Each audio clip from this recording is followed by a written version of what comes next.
Hello students, पहले वाले lecture में हमने स्टडी किया कि एरर क्या है, मिस्टेक क्या है और उनकी अलग अलग टाइप्स क्या हैं और उनके बारे में हमने पढ़ा।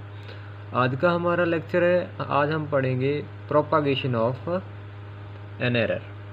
जब आपके पास कोई भी एरर आ रही है, कोई भी ऑब्जर्वेशन कर रहे हो आप, कोई भी आप रीडिंग्स ले रहे हो, उसमें कोई भी एरर आ जाती है, तो बाद में जब आप किसी दो अलग अलग ऑब्जर्व की हुई क्वांटिटीज़ को ऐड करते हैं, कोई कैलकुलेशन करते हैं, तो जो आपके पास वो एरर्स है वो कैसे आगे प्रोपागेट करती है, किस हद तक बढ़ती है वो जो एरर है। कहने का मतलब आपके जो एक्चुअल रिज़ल्ट एंड जो आप रिज़ल्ट ऑब्ज़र्व कर रहे हो, जो आपने कैलकुलेशंस के बाद सॉल्व करने के बाद कोई रिज़ल्ट ऑब्टेन किया है, एक्चुअल रिज़ल्ट में और रिकॉर्ड किए गए रिज़ल्ट में कितना अंतर आ रहा है। तो कहने का मतलब कितने एक्सटेंट तक वो जो एरर है वो बढ़ रही है, उसके बारे में अब आज हम स्टडी करेंगे।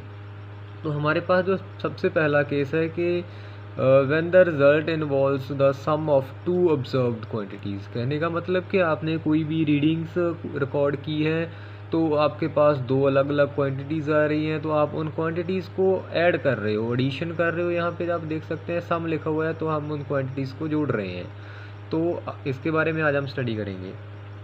तो हमारे पास सपोज़ जो क्वांटिटीज़ हैं वो है ए एंड बी हैं, जो एक्चुअल क्वांटिटीज़ हैं, जो रियल रिज़ल्ट हैं, वो आपके पास जो सही वैल्यू है उसकी ए एंड बी है। दो क्वांटिटीज़, अलग अलग क्वांटिटीज़ हैं।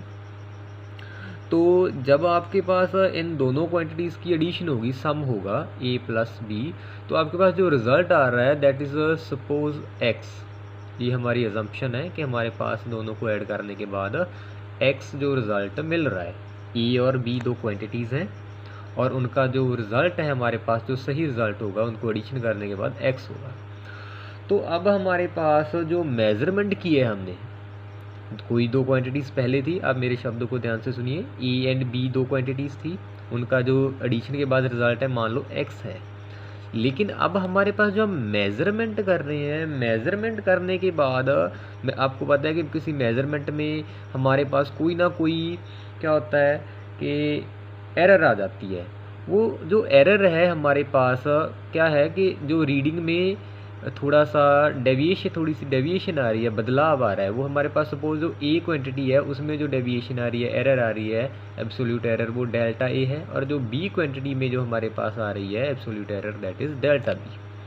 तो कहने का मतलब हमारी रीडिंग जो है ई में डेल्टा ए ज़्यादा भी हो सकती है, इतनी कम भी हो सकती है, और बी में जो डेल्टा बी रीडिंग है वो ज़्यादा भी हो सकती है, वो कम भी हो सकती है। कहने का मतलब ये जो एरर्स हैं डेल्टा ए में, और जो डेल्टा बी एरर है वो बी क्वांटिटी में एरर है। तो हम देखिए आपके पास जो हम रीडिंग्स रिकॉर्ड करेंगे, इसका मतलब क्या होगा, ए प्लस माइनस डेल्टा ए जो हमारे पास एक रीडिंग आएगी, तो और बी की जो रीडिंग है वो क्या होगी, B plus minus delta B हमारे पास आएगी। तो कहने का मतलब इतनी हमारे पास यहाँ पे एरर रहेगी, इतनी वैल्यू रीडिंग में ज़्यादा भी हो सकती है, इतनी वैल्यू रीडिंग में कम भी हो सकती है। तो कहने का मतलब एक हमारे पास लिमिट हो गई कि डेल्टा बी हमारे पास क्या है कि एक लिमिट है, इतनी रीडिंग, जो रीडिंग में जो इतनी वैल्यू ज़्यादा भी हो सकती है और कम भी हो सकती है।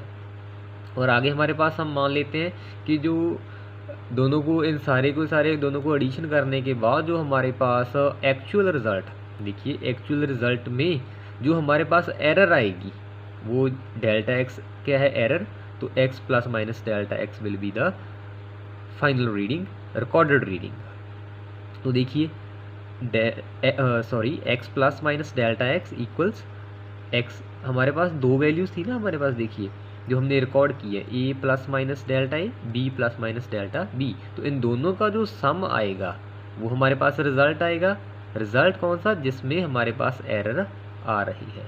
आप कंफ्यूज मत होइए कि ये हमारे पास यहाँ पे तो हमने x equals a plus B लिखा है, ये हमारे पास ए एंड बी क्या है, जो ट्रू रिज़ल्ट है, ट्रू वैल्यूज़ हैं, उसकी बात हो रही है। और उनकी एडिशन के बाद जो हमारे पास यहाँ पे वैल्यू आ रही है दैट इज़ एक्स। और अब यहाँ पे हमारे पास जो रिकॉर्डेड रीडिंग्स हैं, रिकॉर्डेड रीडिंग्स में हमारे पास क्या हो रहा है, एरर आ रही है। तो हमने इसीलिए दोनों के जो एडिशन के बाद भी जो यहाँ पे रिज़ल्ट लिखा है उसमें भी डेल्टा एक्स की एरर लिखी हुई है। देखिए आप यहाँ पे, तो देखिए ए प्लस बी को हम इकट्ठा कर लेते हैं यहाँ पे, प्लस माइनस वैसे ही delta A and delta B को हमने एक साथ लिख लिया। आगे आप देखिए यहाँ पे इक्वेशन 1 में x equals a plus B value हमारे पास है, तो हम यहाँ पे ए प्लस बी की जगह पे x लिख सकते हैं, और हमारे पास इधर भी x है और इधर भी x है, बीच में इक्वलिटी का साइन है, तो दोनों एक दूसरे के साथ कैंसिल आउट हो जाएंगी। इसी वजह से delta x equals delta A plus delta B आपके पास आ जाएगा। आप कहोगे कि यहाँ पे हमने माइनस साइन क्यों रिमूव कर दिया, इसका कारण क्या है कि हम क्या शो करना चाहते हैं कि जो हमारे पास मैक्सिमम एब्सोल्यूट एरर आ रही है इस रिज़ल्ट में यहाँ पे, वो किसके इक्वल है कि हमारे पास जो मैक्सिमम एब्सोल्यूट एरर है ए में, और एडिशन उसकी किसके साथ, जो मैक्सिमम एब्सोल्यूट एरर है बी में। तो कहने का मतलब जो मैक्सिमम एरर आएगी that will be sum of these two absolute errors.